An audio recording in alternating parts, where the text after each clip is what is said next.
Walje pere tu kai dol Aini jan mo wengi Hankol ten na chi Walje pere tu ngorgol Aini kola mungi ding akol Manju weri bai paneden Walje pere tu ngorgol Aini ding atwan al Man bawal wengi pu Walje pere tu ngorgol Aini bang mayen Man weri chiri karnyai pu Walje pere tu ngorgol Aini ngala takatwan Jemizal karnyai pu Walje pere tu kai dol Aini jan mo wengi Hankol ten na chi Walje pere tu ngorgol Aini kola mungi ding akol Manju weri bai paneden Walje pere tu ngorgol Aini ding atwan al Man bawal wengi pu Walje pere tu ngorgol Aini bang mayen Man weri chiri karnyai pu Walje pere tu ngorgol Aini ngala takatwan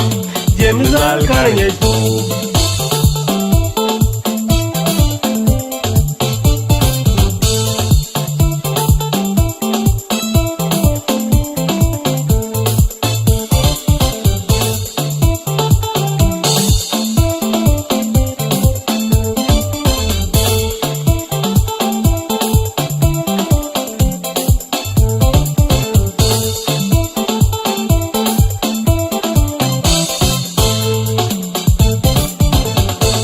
Walje pere tu kai dol Aini jan mo wengi Hankol ten na chi Walje pere tu ngorgol Aini kola mungi ding akol Manju weri bai paneden Walje pere tu ngorgol Aini ding atwan al Man bawal wengi pu Walje pere tu ngorgol Aini bang mayen Man weri chiri karnyai pu Walje pere tu ngorgol Aini ngala takatwan Jemizal karnyai pu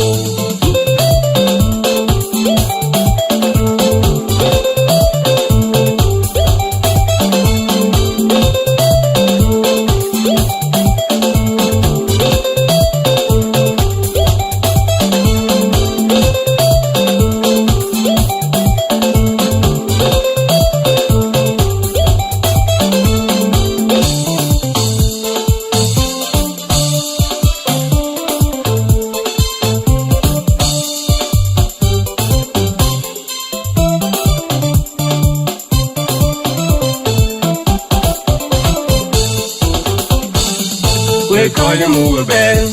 We call you nyam. We call you move better. We call you nyam. Better ji ja ja. Bena better ding ya. Kwana better kira ile. Kwa better jonga ngudo. Kelwe kabaya daiwa.